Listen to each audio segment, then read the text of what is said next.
Hello, everybody. I'm Chris Francis. Feel free to call me Chris. Don't worry about any formalities. I usually go by my first name. So I just started the recording. All of our meetings here will be recorded and posted on the Ivy Learn site. So if there's something happens, you'll be able to catch up on the lecture. Let's see. Skip should be joining us shortly. The dean for the school, he likes to stop in on the first day of classes and say hi to people, give a little speech, meet everybody for those that it's the first semester and stuff. So he ought to be along shortly. That was the first thing I had on the list. Just a few things. This is SDEV 153. What is it? Website development. We'll go over HTML and CSS, the two main portions of that we see on websites. And not just that, the languages that we'll learn here apply elsewhere as well. But we'll talk about that when we get to it. We'll be jumping into that very shortly today. What I have on schedule is, well, at some point, Skip's going to come in and say hi. Oh, there's a Michael. We'll bring him in.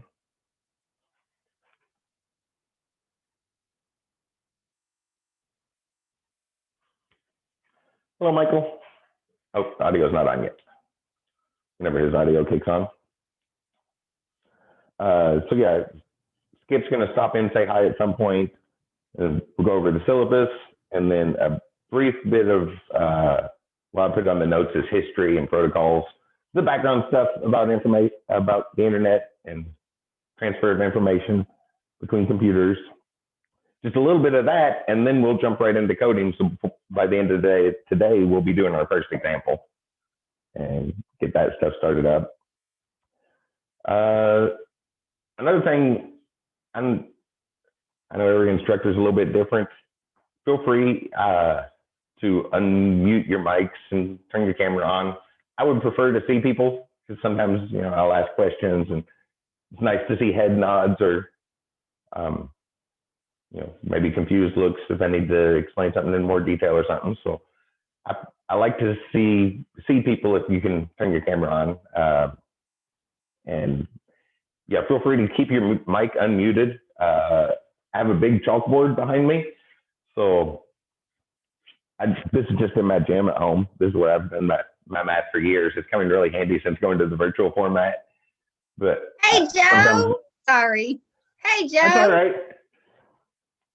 So sometimes I might not hear you. So if you have a question, please speak up because I might not see the little hand signal either. So yeah, as soon as a question pops up, just holler out, say something.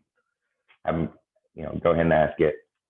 I may not see it in the chat room either. I try to keep an eye on the chat room, but sometimes if I'm standing over there, it's hard to see the chat room.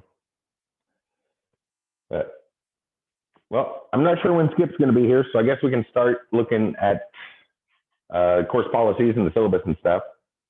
So I'm going to go ahead and share my screen here, and I guess we'll break off whenever Skip shows up for his little intro. Where's the button? There it is. I am not a big fan of disappearing buttons.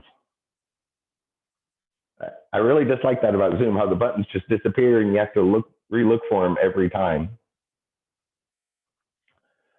Oh yeah, I was meant to ask, did several people log on yesterday on Tuesday? I'm sorry about that. On the welcome messages, I got my Monday, Wednesday, Tuesday, Thursday class backwards. And yeah, I received a phone call about 15 minutes after 1. It was like, oh no, that's not good. I'm sorry about that. It just, when I double checked it, everything looked right. And I should have checked the numbers with the days, I guess. But has everybody been able to log on to Ivy Learn and kind of look at the course? Yeah, I have. Yes. Okay. Yeah, I was just going to go through a couple of the key points in the syllabus. Make sure and not read off the whole thing. You all know how to read. Just hit a few key points there. Course policies, all the general things like that.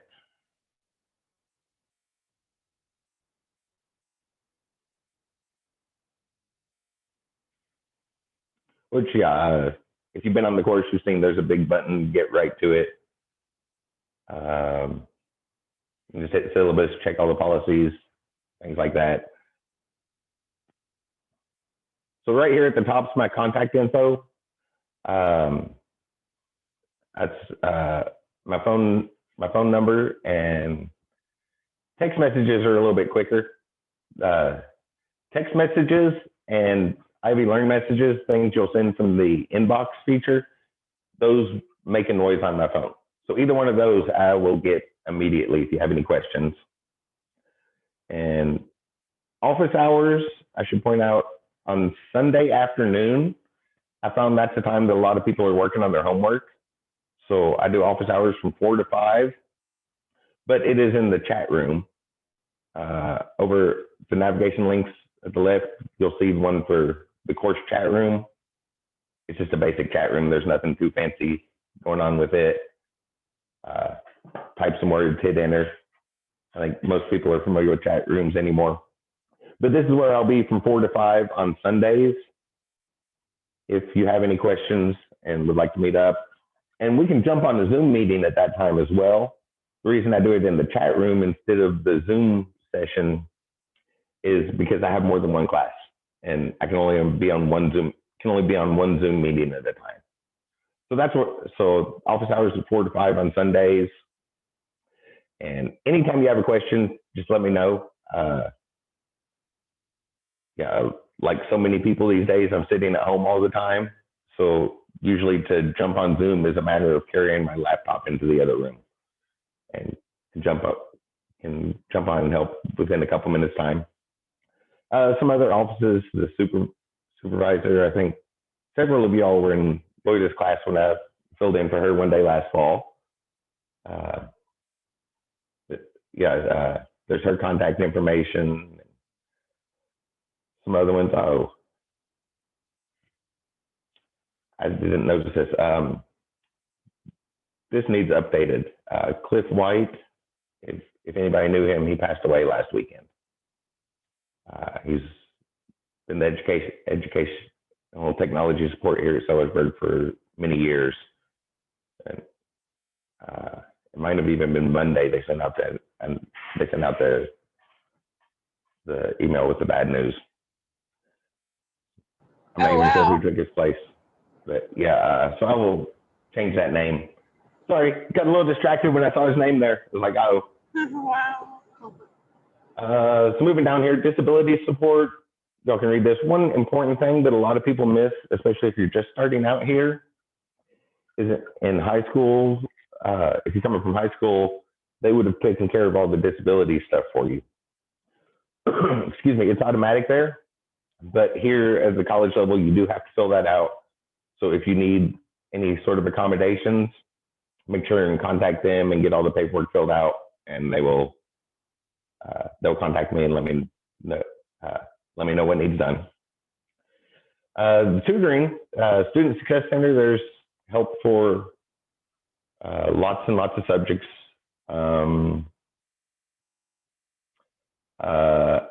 There's a link here. It doesn't look like a link. I'll come back and fix that in a moment and get that link to SSC. So that's the tutoring here at the Sellersburg campus. It's all virtual right now, so it's through a Zoom session, but there's help for lots of subjects, for math, always math help. There's often writing help in there. There is help for IT classes. From the number of classes I'm teaching this semester, I'm only going to be in there 1 hour of the semester, but there's some other people that help with IT as well. So if you check that link and look at the schedules, or Tiffany regularly sends out schedules, you can see the different subjects that are available and things there's help with. Lots of help. This one's new. I think this is a new name I'm not on campus, so I can't really ask people, and this was in an email, and there wasn't much explanation for it. But I think where they had like the counselors and some of the other assistance programs, they've consolidated them under a new one name. They just sent me the email with the information for syllabus. And I know these 3 e-links down here were previously separate departments with like the counselor on campus, IB assist, which is another one I wanted to point out. Everybody needs a little help sometimes, right? This right here is a consolidation thing people put together. It's not directly the help, but if anybody's ever tried to get help, you probably know there's a mountain of paperwork to get through, right? Might spend hours just digging around, trying to figure out what forms you have to fill out just to find out if there's help available for you. So somebody went through and consolidated all of this stuff. If you click that link under IB Assist, this is a really, really useful thing. The internet's running really slow from the Zoom call, I suppose.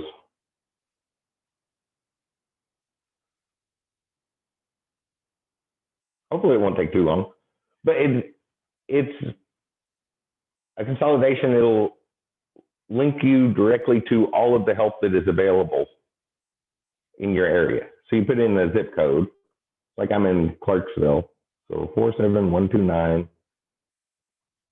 and we hit search. There's lots and lots of help available, right? Most of us are familiar with this, right? Food banks and transportation things, and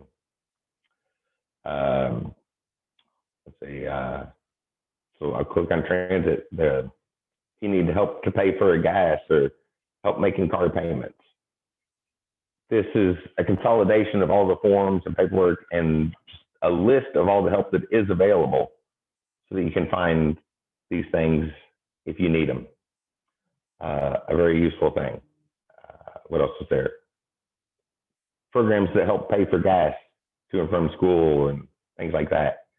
You need help with food, listing of all the food pantries and in the area and things like that. So it's a consolidation with all the help that is available, which makes it a whole lot easier, because then you don't have to go spend hours trying to find out if there's help, just looking around to see if there is help available for what you need. But you can kind of look around that. I just wanted to point towards it. It's a very, very useful thing. Let's scroll on through here. The required text is, the textbook is, they've gone to all electronic. So the 10th edition, the one that's listed there, I'm not even sure if there's a paper version of that available, which it's available through Revell, and there's a link right up here. So instead of buying the book, what you'll do when you go in the bookstore is they'll tell you an access code for the book.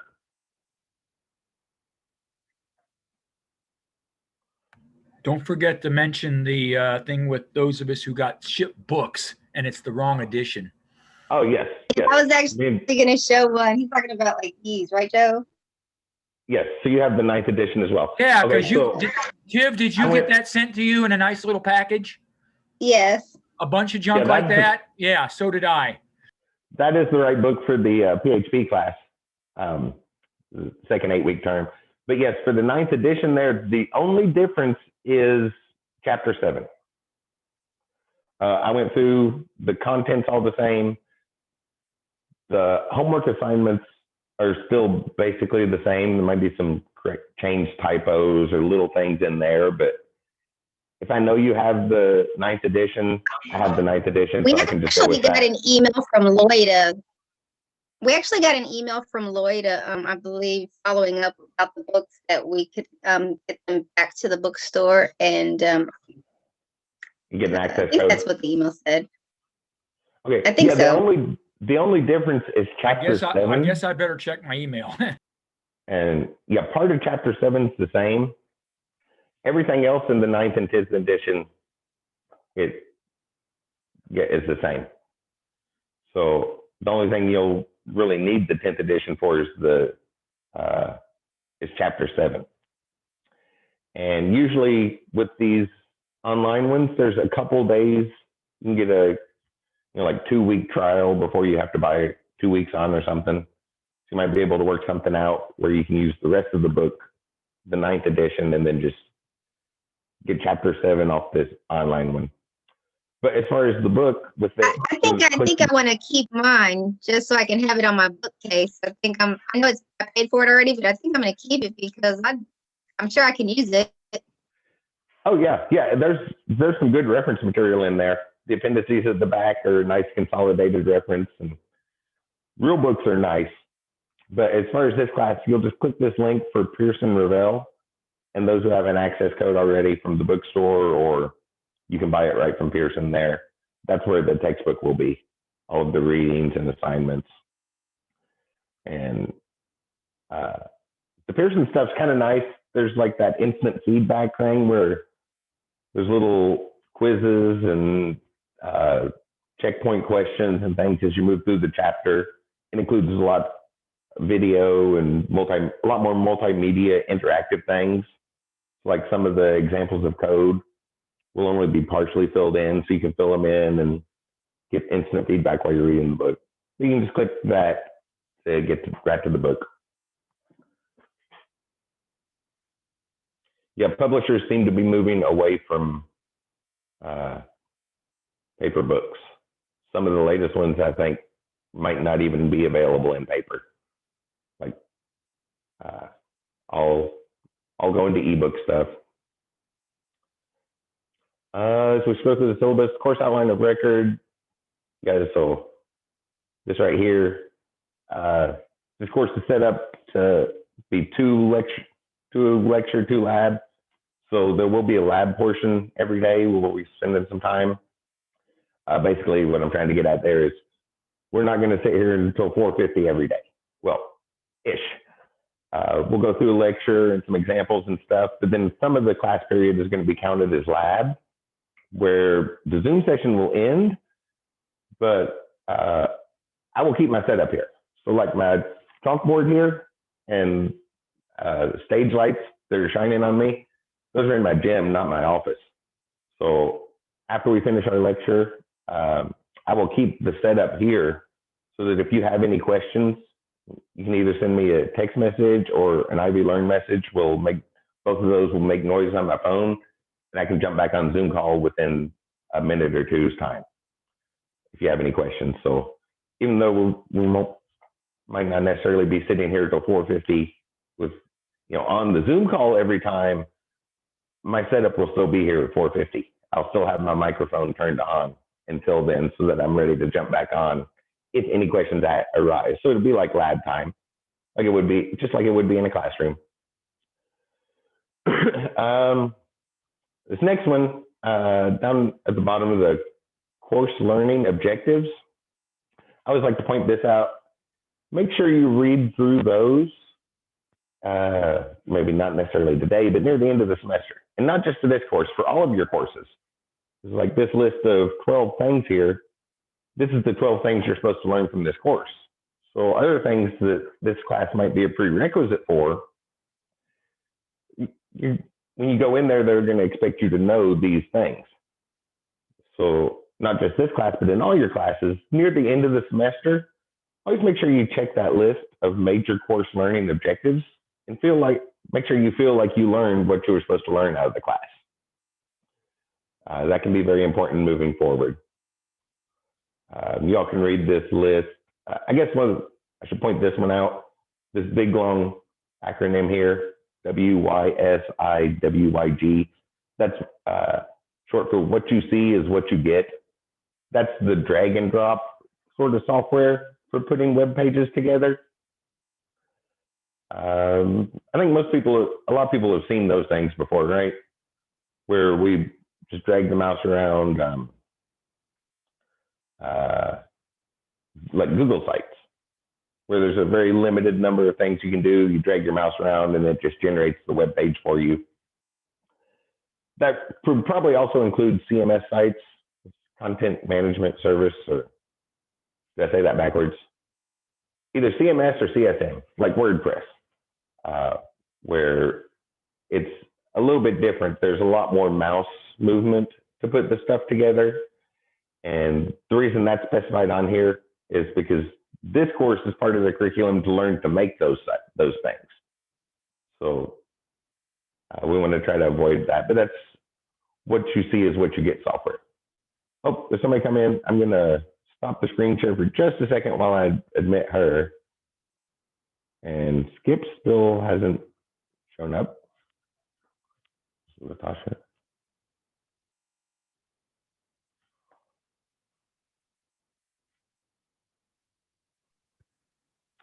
Hello, Latasha.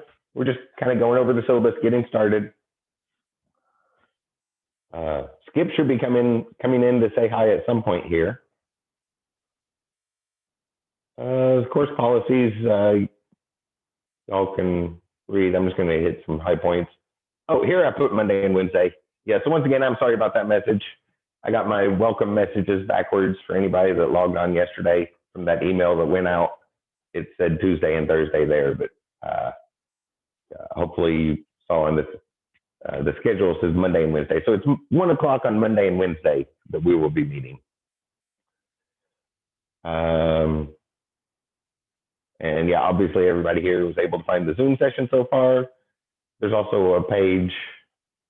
Might as well point at these links while I'm here. So there's a navigation link directly for Zoom, but I don't have any control over that page at all. So I set up my own one where I have control over the page under modules.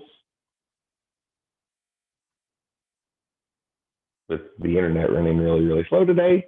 Eventually open there. There we go.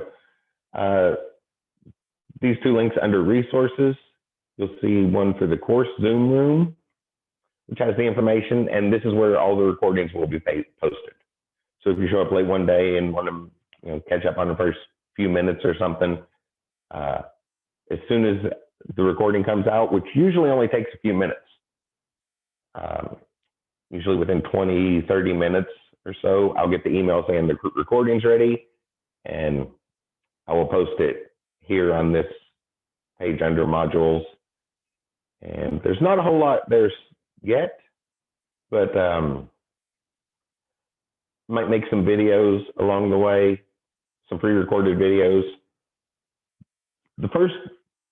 When we first went all to the virtual sessions, I was pre-recording everything, but I found that the live sessions seem to go a lot better, and asking people, a lot of people kind of prefer that because then questions can be asked when they arise, right? If you're watching the video, sitting there watching the video, you have to pause the video, contact me, ask a question, wait for an answer, or just let the question slide off and it never gets asked. So definitely going more for the live sessions here, but there might be some pre-recorded things along the way as well. Right now, the only things on here is a little message Skip sent out. Maybe that's why, maybe he sent out the video and forgot that he said he was coming by today. And then I went ahead and made a short video about remote access to the school's computer. Has everybody been at the school, or some of y'all only had virtual classes so far? Only virtual. Okay, so with the School of IT, we have our own network. So we have 2 computer labs that aren't the regular Ivy Tech username and email. It's rooms 158 and 162. So you do have to set up an account separately. So if you have not set up an account, you might want to go ahead and remotely access the school's machines and log on into one of our labs and set up your account, because this temporary username and password usually goes away after a week or 2. I'm not sure how long they're going to keep it open, but there might only be a week or so. And then if you need to log on to one of the school machines in a couple weeks, the temporary password and username might be cleared out. But it should be fairly straightforward. I made a little video, but the instructions are very straightforward.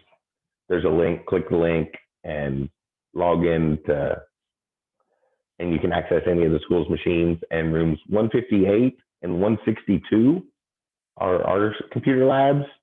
And when you set up your account for that, we ask that you use your C number. That way, if something happens, it can be looked back up and we can get to it. but it's written out on there. And if you haven't set up an account with our labs specifically, you might want to do that this first week or so. You can watch this video. It's only like 5 minutes long, or the instructions are straightforward in the PDF. I just thought I'd go ahead and make a video. But there might be some other videos coming along at some point, and they will be posted on there, as well as YouTube. Every video I make, I put on my YouTube account. So whenever I have the first couple of videos from this class, like the Zoom recordings, I'll also put them on my YouTube channel. So you can you'll be able to watch them there as well.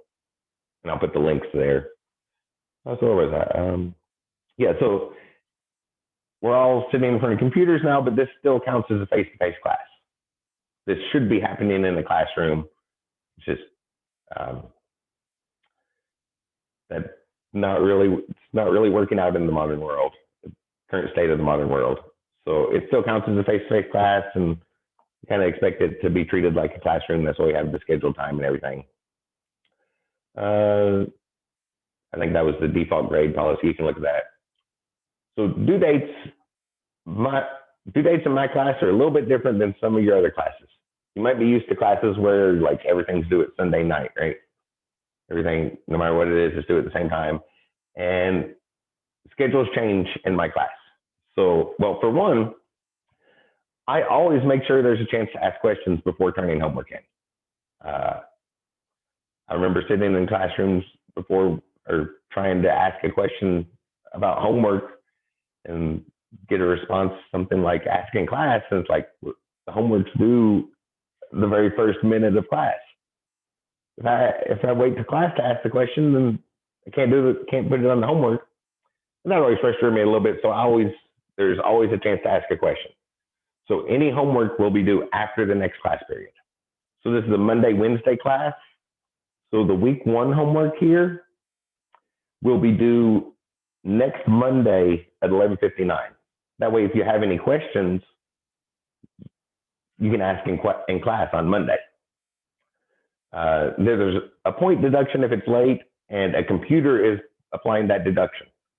So it's due at 11:59. If the clock goes over to midnight, the computer is going to count that as late by the next day. But we can also come in on Sundays in chat room from 4 to 5.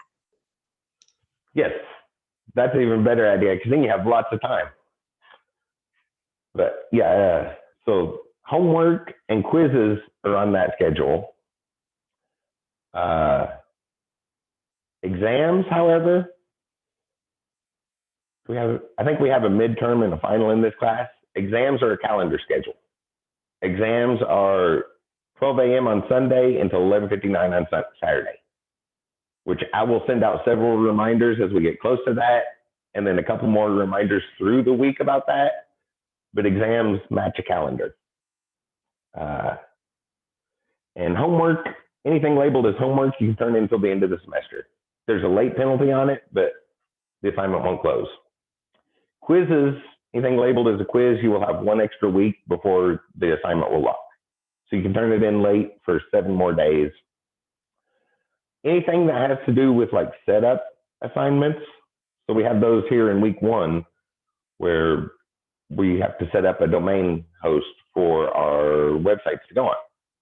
Someplace where you can post your website, and then you'll just send me the link to it, and I'll just go out on the internet and find your website and grade it from there. Like, you won't actually send me the files. You'll send me just tell me where it's at on the internet. And so that's a setup assignment that has to be turned in this week. So no late submissions on those. And also I don't accept late discussion boards. Because discussion, like the name implies, is supposed to be a discussion, interaction between you all. That's taken the place of the interaction, which is very, very important, and not just the classroom interaction, right? Like before and after class. After class, when you're walking back to the parking lot talking to your classmates, that does make a big difference in learning, the reinforcement and stuff. Discussion boards are a very poor representation of that, but that's kind of all we have for those.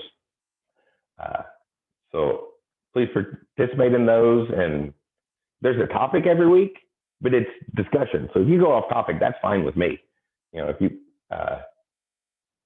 please keep it IT related, kind of like, think about it like what you would be talking about to your classmates with between the classroom and the parking lot, going down the hall after class or during break or something.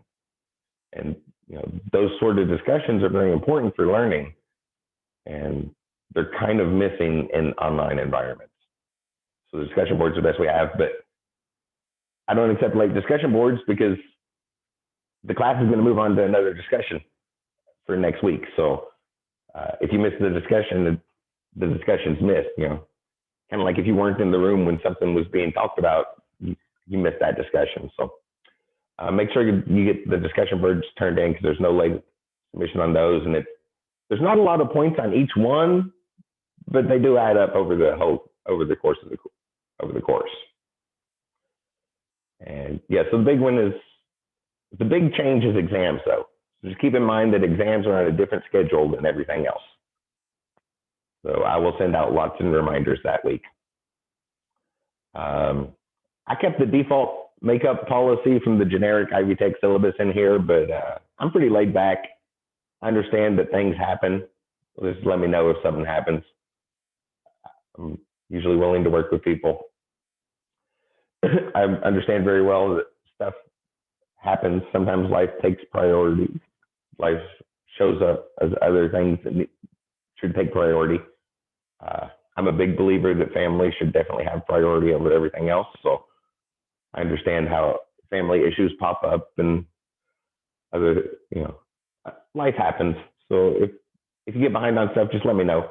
And I'm usually willing to work with people. So there's drop and withdrawal. Does anybody know the difference between drops and withdrawal?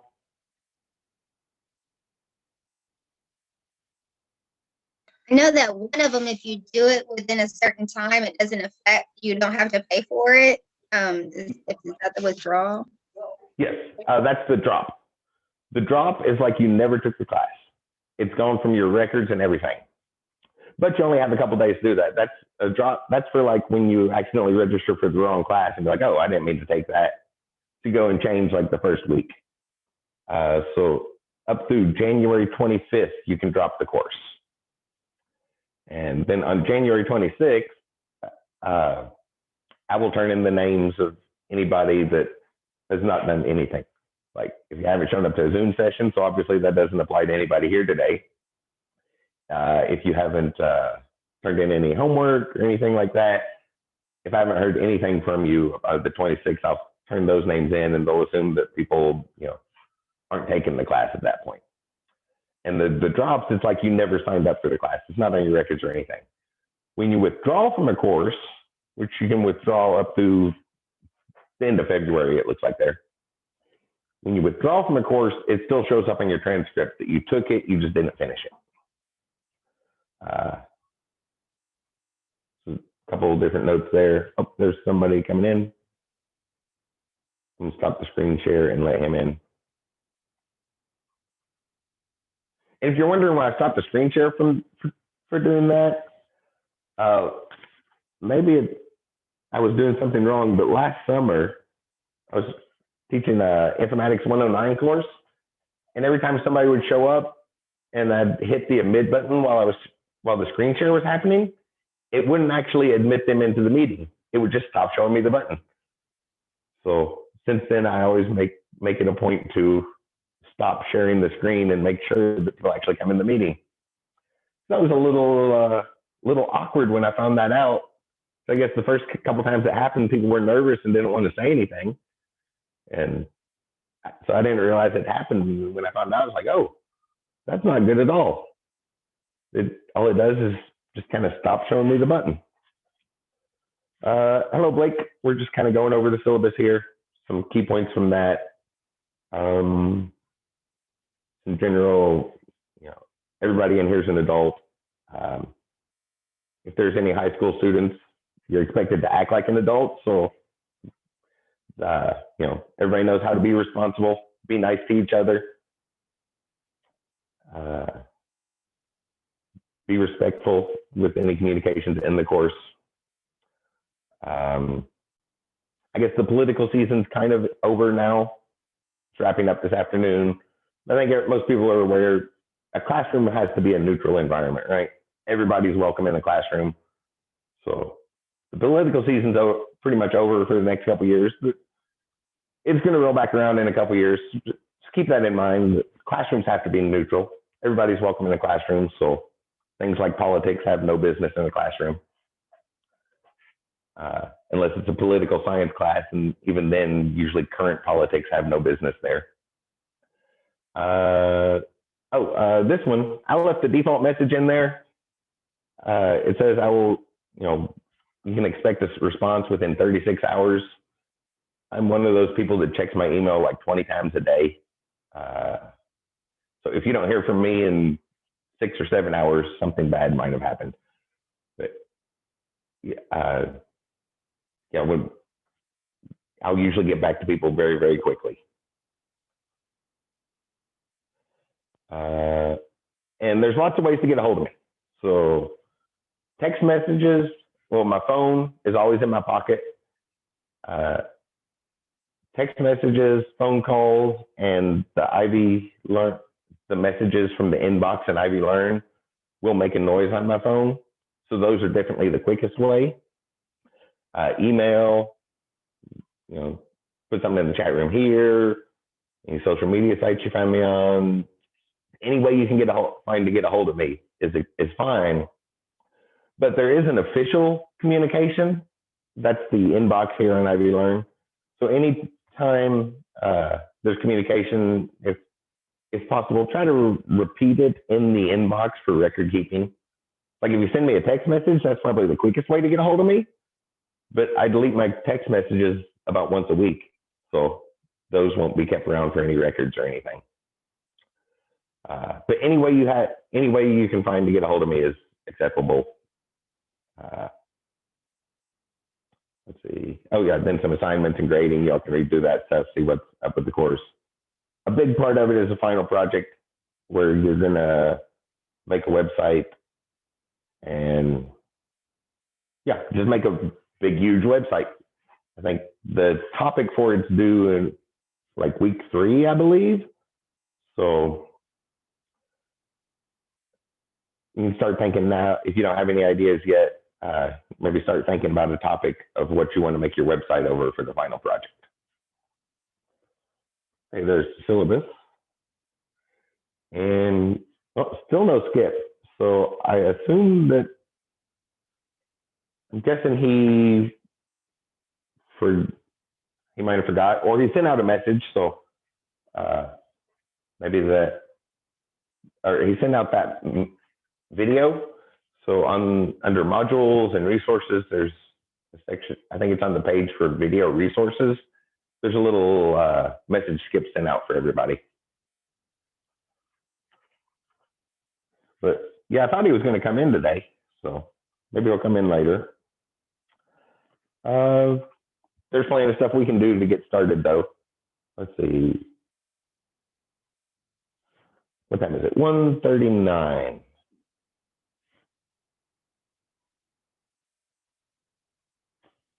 So 1 to 4:50. So let's talk about I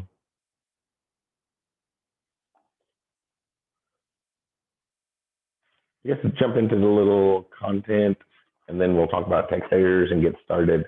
There's some background information to start with that. Let's start with this. Just sort of related background information, and it's only like 3 or 4 pages in my notes here, and then pretty much the whole rest of the semester is going to be actively doing stuff, like working on typing code and things like that. It is a very active subject. Programming is an active subject. We learn by doing it, not by hearing somebody talk about it. But there is some related stuff that we do need to talk about and concepts related to it. So first off, some background. I'm going to write up here, history and protocols.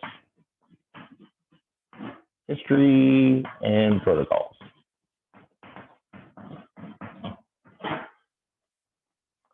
So I guess the history as far as the internet goes, I mean, communication has been around a long time, just constantly improving. And from other history classes, you might be familiar with the state the world was in the late 1960s, mid-late 1960s, the Cold War going on. And one of the big threats was mutually assured destruction. The military wanted a communication protocol that could hopefully withstand mutually assured destruction. You know, all the bombs going off, that they would still be able, there would still be some communication around. And what they came up with was Arpanet.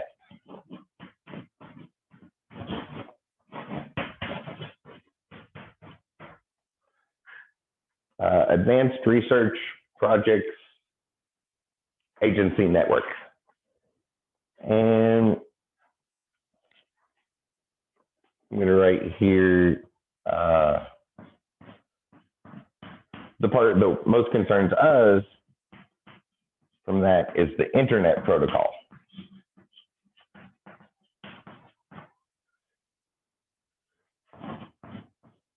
Or just IP. And the idea of this is if there's lots of communication channels, then we shouldn't have to rely on just one communication channel, on just one line. Use all of them together. So maybe we have several different sites. I'll put a couple here. So like A and B. And what we're going to do is site A needs to communicate with somebody over in this other site, over at B. And well, the problem is if there's one communication line, that can easily be broken and everything falls apart, right? But between those, there's lots of other sites as well. So I'll put a couple other here. C, D, E, F. That's probably enough. And in ideal situations, like before anything bad starts happening, all of these sites have communication channels between them, right?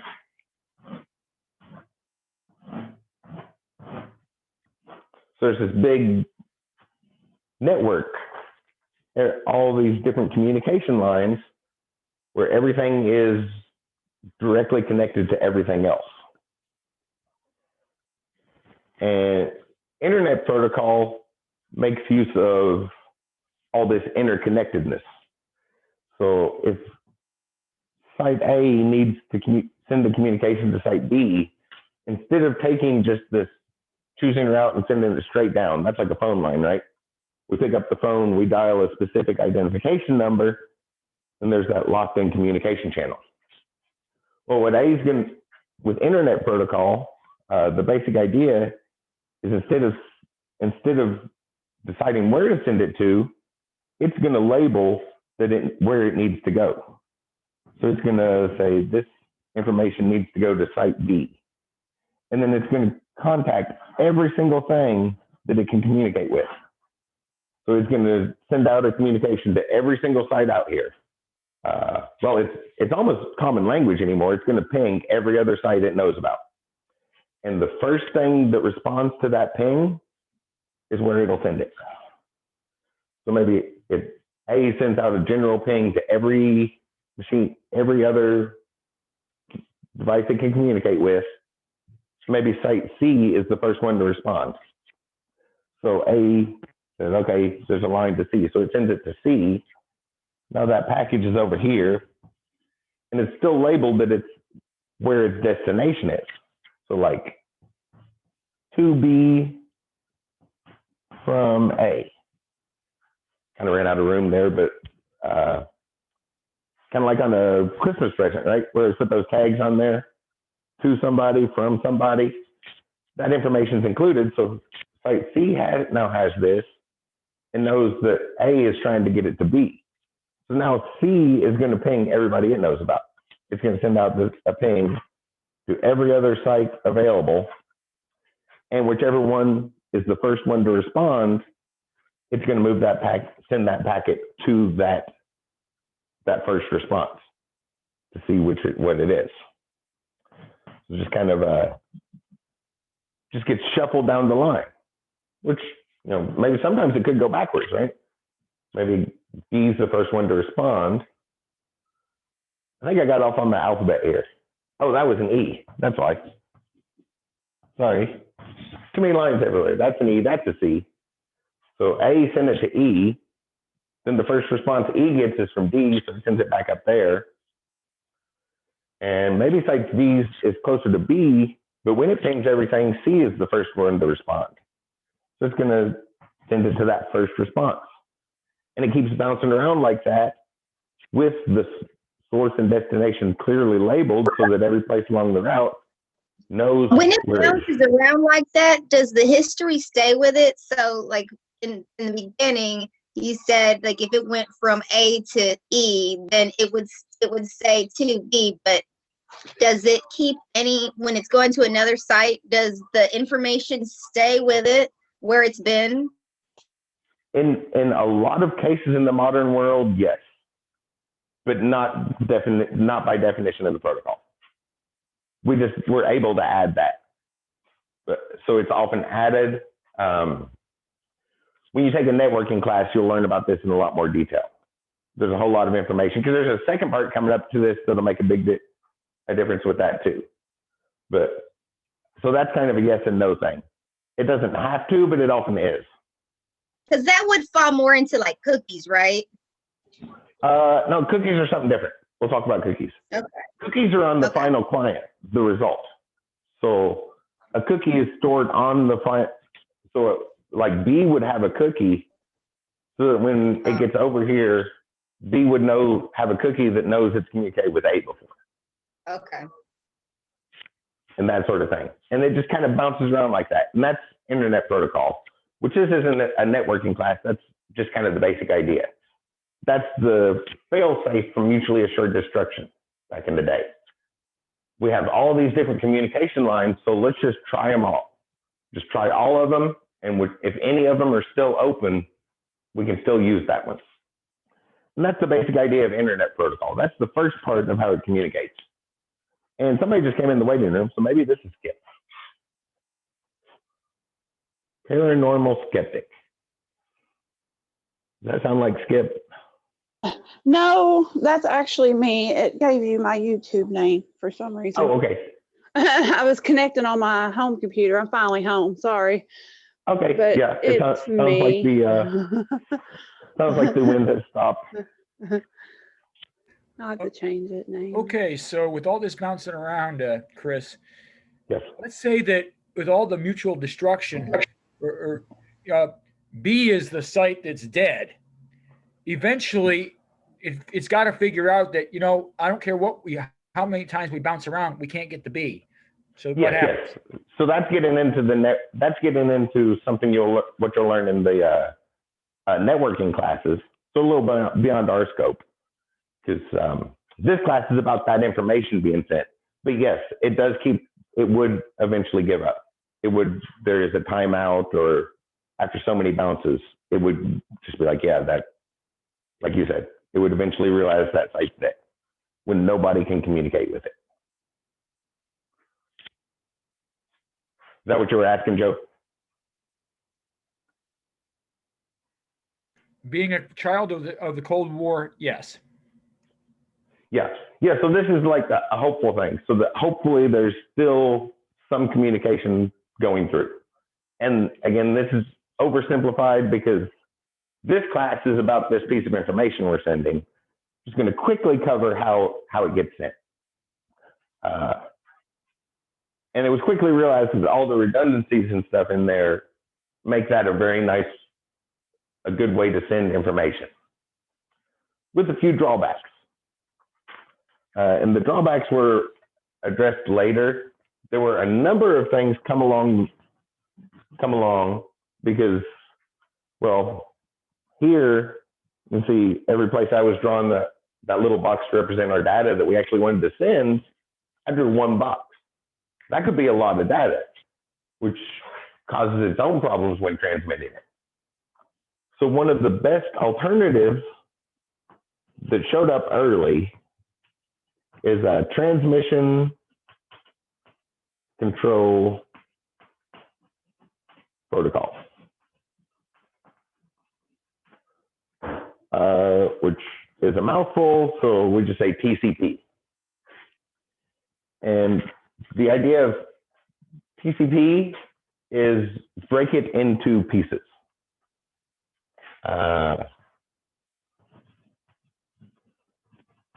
Break into pieces, which we call packets, and send each packet separately.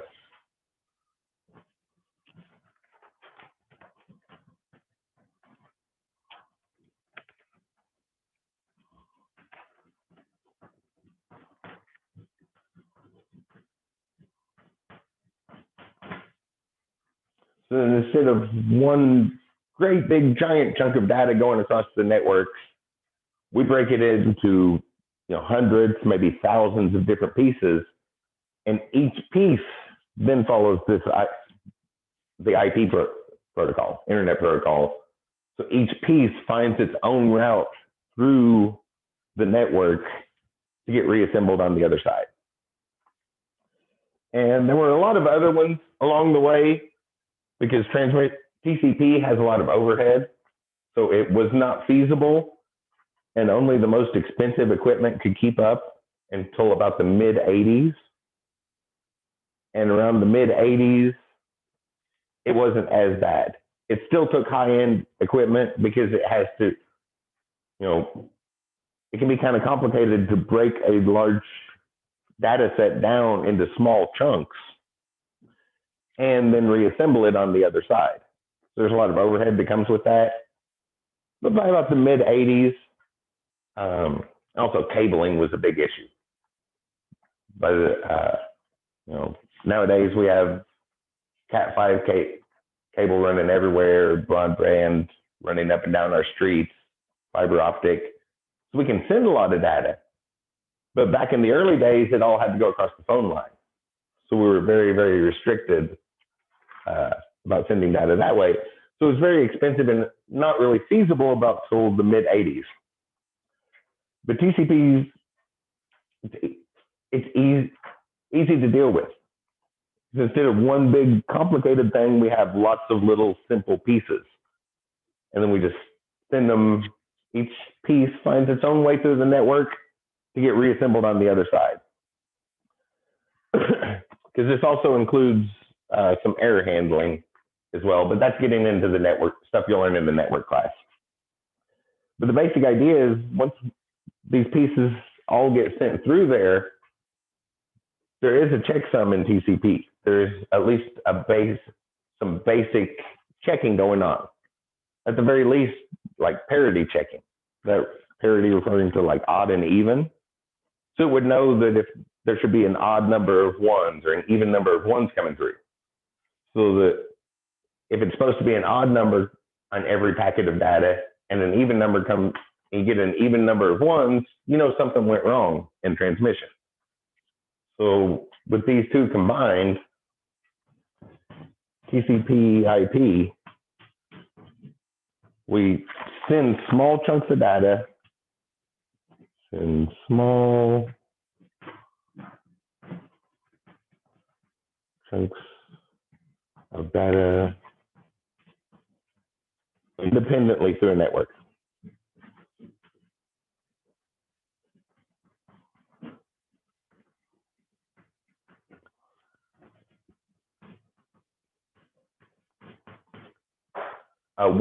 With some error handling.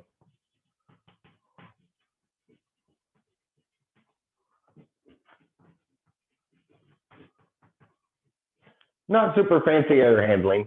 None of the automatic correction algorithms or anything like that. No auto correction, just identify big errors. And then they get assembled on the other side. So this is what ended up being the best for global communication, right? That's not a very good method for, say, communicating with the New Horizons spacecraft. It's currently, I think, 8 hours for a signal to go each direction. small chunks of data that without much concern about whether they're going to be good or not when they get to the other end. If it's traveling 8 hours each way, that's not a big deal. But around the Earth, that's quick and easy, basically. And then if something goes wrong with the air handling, it would just request that package gets sent again. Just something went wrong, send it again, which happens a lot. Has anybody ever had to wait on the internet to do something? It's happened a couple times in the Zoom call here, right? Today, where little jumps will happen, or, well, when I was scrolling through the syllabus, occasionally clicking on other links, sometimes it would take a while. What's going on there is the receiver, whoever, wherever the data comes in, so the receiver, like my client, laptop, or your machine where you're watching this, gets the data in, it can't be put back together correctly, so it just sends a message, something went wrong, send it again. Something went wrong, send it again. Something went wrong, send it again. So pretty much anytime you've ever had to wait on a website, like it seemed like it was taking a long time to load, that's basically just the machines, or just something went wrong, resend the data over and over and over again.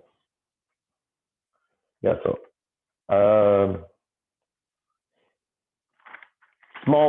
the data is broken into small chunks or packets, and each packet travels independently down through the available communication lines to reach and be assembled on the other side.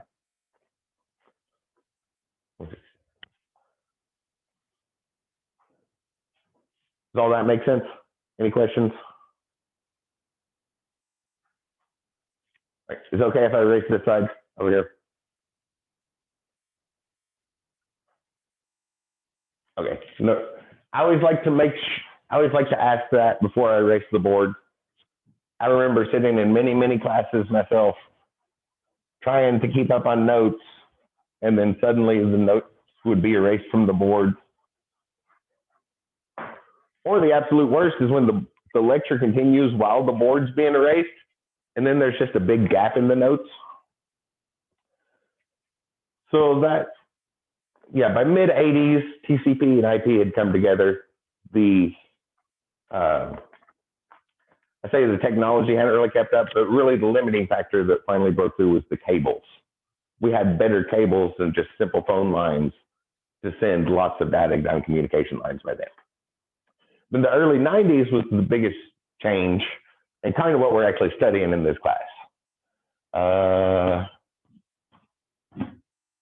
Early 90s. Arpanet.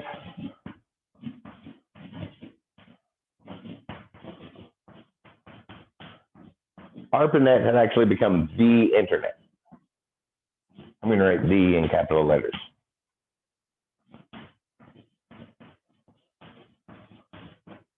There's lots of internets, right?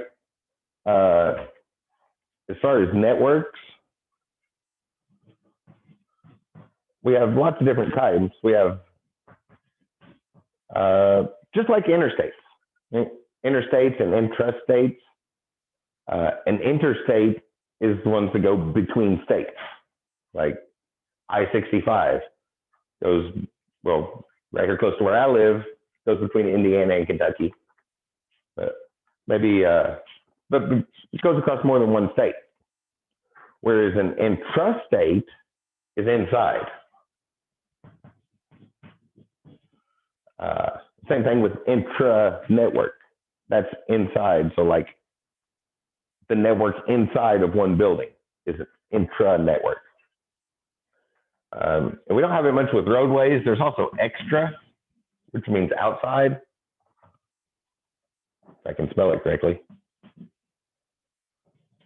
So we have all these different types of networks, and every single network is one type or the other. But there's one that really stands out above the rest of them, and that's that TCP/IP-based global communication with all those redundancies. The global communication that should withstand lots and lots, some quite terrible disasters. I think a very, very bad thing happened before the internet completely goes down. There's still still communication going somewhere. But inter is between things, intra is inside of things, and extra is outside of things. For inter and intra, you can think of interstates and intrastates, but I guess extra doesn't really work so well with roadways. And around this time, there was another, yes. Example of an extranet. I've never heard of that. What would be an example of an extranet? I've never heard of that. An extranet would be completely outside. Chris, Yeah. I can give a couple examples from the VA. In the VA where I worked, I mean, we used the internet for a lot of stuff, but we had an intranet that was just inside our little VA thing, that was just inside the VA, and it didn't go outside the VA at all. It was, so we communicated with each other, but the rest of the world we were insulated from. Now, our extranet was if we had something that we wanted to put, a little piece of what we had, we wanted to put it out to somebody on the outside, but it was very controlled. So we had an extranet that, you know, certain things we would share. They went to our extranet, and then the outside could see it, but the rest of it we kept just to ourselves. Because I was gonna say, when you mentioned the VA, what popped in my mind was the average soldier accesses the extranet because they're not part of the VA. They just need to communicate with them. Whereas the VA has their own network internally. It's almost like this would be the website, whereas this is the actual network, government network. Yeah, actually, we had different websites depending on whether we were doing something that was totally internal, or if I from the outside, if like my wife wanted to get something for VA, there was an extranet she could go to, grab it, but they wouldn't show her everything. They just show her the stuff that they wanted to show. There was another example. Sorry, what was that? Yep, the campus. Would that be like what he's talking about, like how we can go in and use remotely the room 152? Yeah, because well, that's more of a accessing an intranet, because that network is in those classrooms and we're accessing it. So an extranet, another example would be like with stock markets. For trading stocks, those are very closed-in option places. And there's the lifetime one is internal because there's so much going on, they wouldn't want to mess that up, right? Like in Shanghai or in London or in New York, they all have their own internal network. But the New York Stock Exchange needs to know what's happening on the Shanghai Stock Exchange.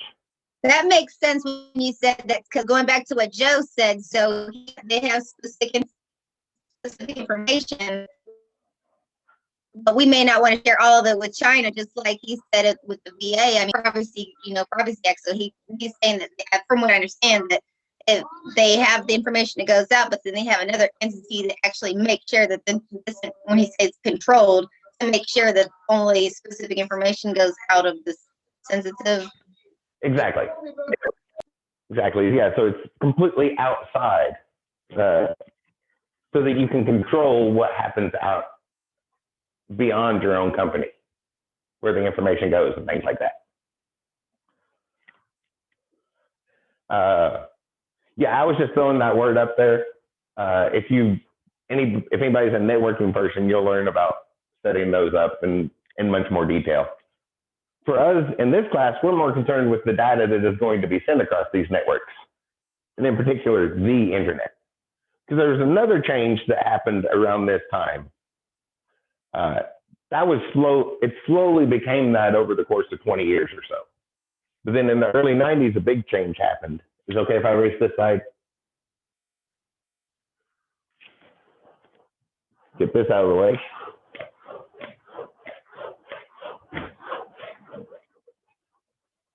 And that is a new idea, a new way of doing that, new way of sending that data. So, and actually almost the reverse of sending the data. the basic idea is instead of the data, instead of sending data,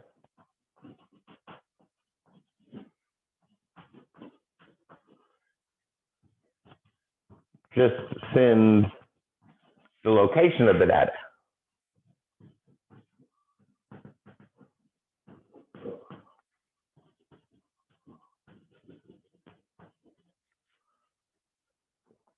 So what's a quick example of this? So, well, like the Zoom call here, we're sending the data directly, right? I'm sending it, the camera's shining on me, I say words, it goes across the internet, and y'all receive it virtually instantaneously. As quick as our reaction time, quicker than human reaction time, so we might as well say instantaneously. So there we're sending the entire data. But if you ask me a question about something that maybe the answer is on a Wikipedia page, I'm not going to go download that entire Wikipedia page and then email you that, right? I'm just going to tell you it's on this Wikipedia page. So instead of sending all of the data, we just send where the location of the data, and you can go get it if you want it. So then that made TCP/IP even more preferable, because instead of breaking down these big chunks of data into little packets to send them, we have a very small piece of data, just a URL, a uniform resource locator, or what we call an address, like where to get the data. And then just send that. So there's a lot less communication going back and forth. And if you want that data, you know where to go get it. And that's called Hypertext Transmission Protocol.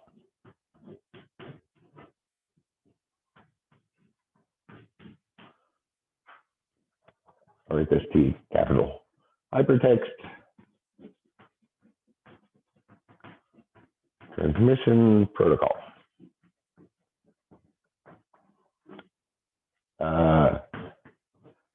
HTTP. Well, I think most people are familiar with that anymore, right? HTTP, the idea is instead of sending the data, we'll just send we'll send you the address of the data. And then if you want it, you can go get it. Makes for much smaller chunks of communication. And with the secure, reliable TCP/IP protocols in place, sending small amounts of information allows for a lot more to be done. And I didn't put a date in my note, but at some point after that, they added a secure form, HTTPS. The S just stands for secure, encrypted. That way it's not just open to the public completely. I might as well label that up here somewhere, ... secure. So the same thing in the secure form is HTTPS. But basically the same protocol, it just gets encrypted. That way anybody listening on the network can't necessarily see every piece of information. And that's the protocols that govern the internet as far as the World Wide Web. What we're actually going to be working on. And when you write up your web page and send it to me, you're going to tell me you're not going to submit a bunch of files. You're going to submit the uniform resource locator, the URL, also known as an address. You're just going to send me the address to where your assignment's at. Then I'm going to go over to that address and download the files and grade it from, or not download them, look at them and grade it from there. So HTTP data or information transmitted through TCP/IP protocols is so it can accurately and reliably arrive at a destination is our basic protocols that we're going to be working with. And again, this is not a network class, So that was just a quick overview of those. And that was everything I had as far as background information on those. Does that make sense? Anybody have any questions about that?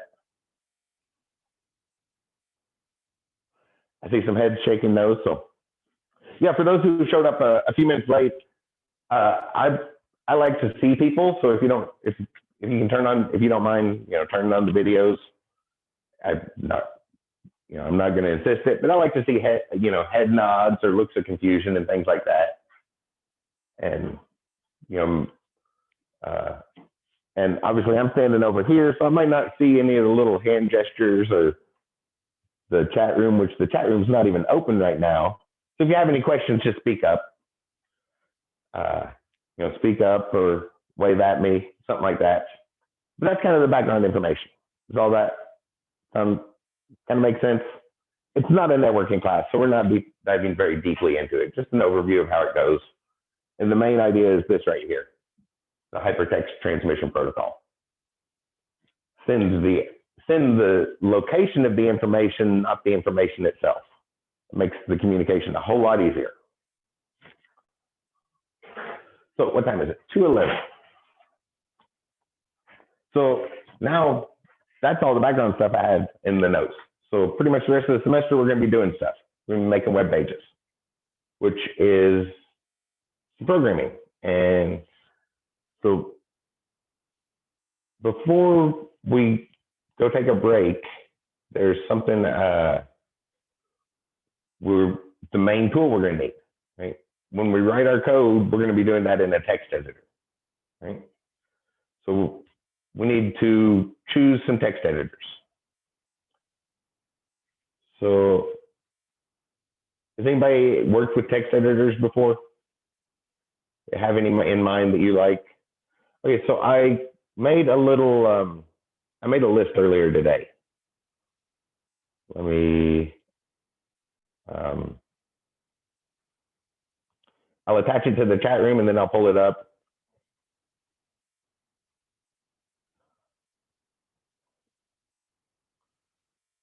Well, if I can remember where I saved it.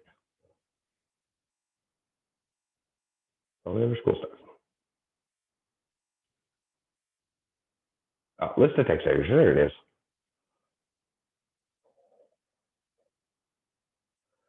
So in the chat room, there is a file that you can download. So everybody see that? And I'm going to share my screen and pull it up here. So this is just a list of some popular text editors.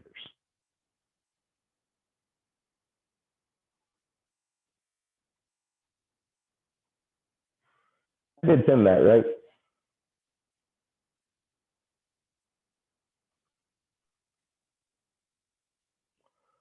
Oh, yeah, I got to open it too. Documents, school stuff.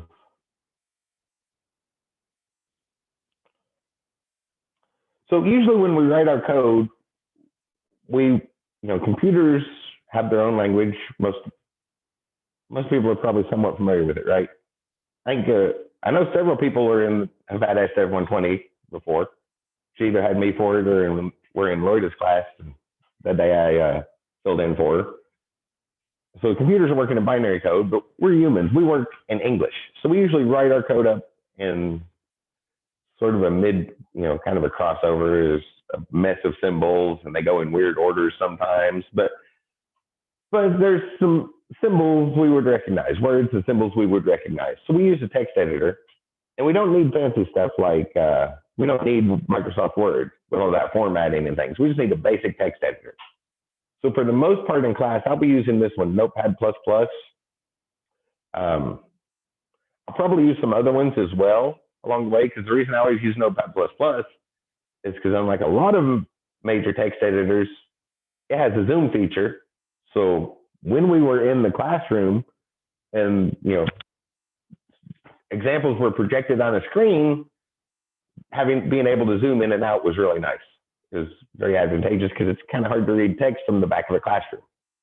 But it wasn't long until I started just projecting my computer across the internet, and that worked even better than the classroom projector.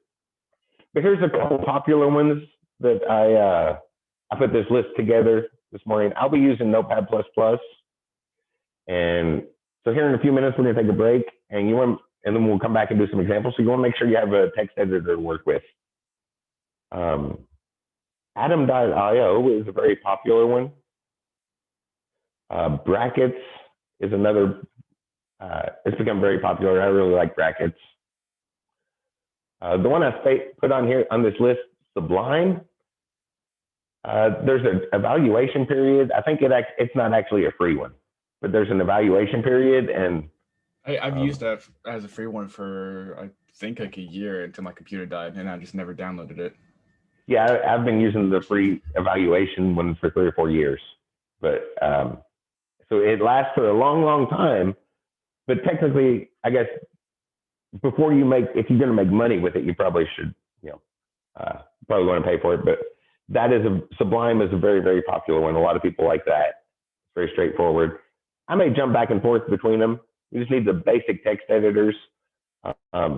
Notepad, if you're on a PC, like just the most basic text editor, maybe something like that. I kind of got out of the habit of it. I used to always like to recommend, if you have time, using like the regular Notepad, or what's the Mac one? Is it TextWriter? That super generic one that comes on the Mac. There's no colors or anything. That can be nice because there's don't have the IntelliSense auto typing stuff and color changing. So you have to focus a little bit more on what's going on there. But at the same time, that creates extra effort. So these others are the ones that they at least change colors and predict what words you're trying to type. So if it knows you're in HTML, it's going to try to throw up some HTML and CSS symbols and the known words. It's going to try to predict those for you and save a lot of time. And computers never make a typo. Once the debugging is done, the computer will never make a typo. So I always say, let the computer type as much as possible. The human just needs to come up with the plan. The computer can't figure out the computer doesn't know what it needs to type, but it can try to make predictions. And when we select those predictions, it can type all the syntax correctly, type all the letters and symbols in the right spot. So it's good to let the computer do that, because humans tend to make typos and computers can't make a plan. So these are the text editors that will kind of predict what you're trying to type. So this sort of thing, if I could hit new file here in Notepad++. Oh, wait, I have it turned off in Notepad++. Let me open Sublime, that one I just mentioned. Getting ready for class, I turned that off. Where's it at?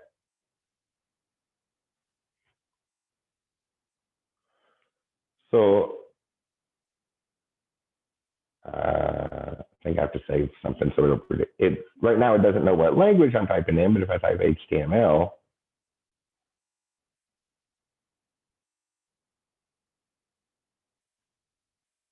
whoops.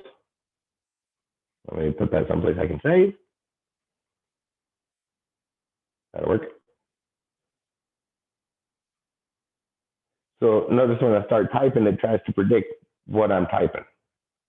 I put that tag on there, come down here someplace, and I just type the slash. I hit one key to type that whole last line. So little predictive text and things like changing colors, that can make a big difference. As well, for one, if the color doesn't change, then you know there's probably a typo in there. It's a good indicator for that. So this is Sublime. That's a very popular one. Has been for a couple years. It's not actually free like the other ones I put on that list, but there is an evaluation period that lasts for a while. Is anybody a Mac user?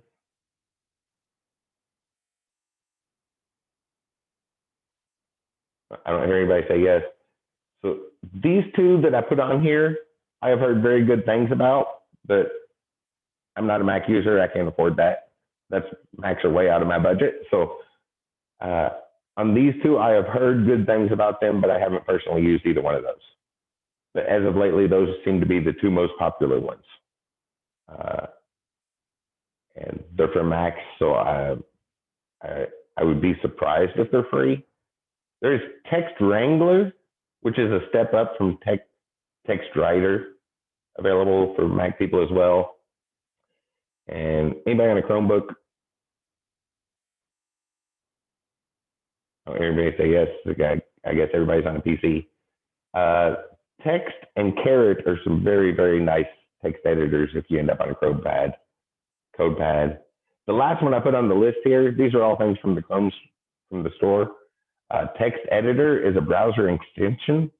So if you have a machine that will run Google Chrome works on, basically anything that accesses the internet, you can use the Text Editor one. But these up at the top are some popular text editors. I'll probably be using Notepad++ most often in the class examples, but Atom and Sublime have become immensely popular lately, and Brackets is right there close behind. Notepad++ has been around for a while, so you want to find a good text editor. And I brought this up now because we're getting ready to do our first example.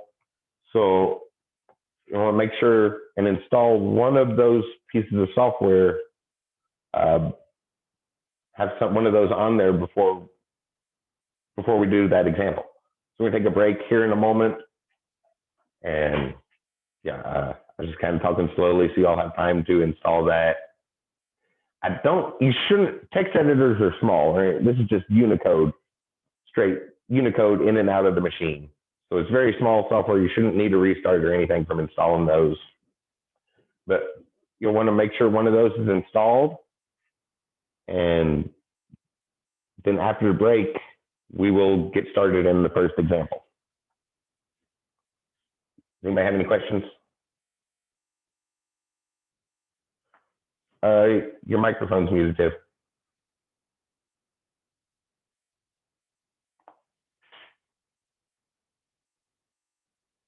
Oh, it's still muted. I can't hear you.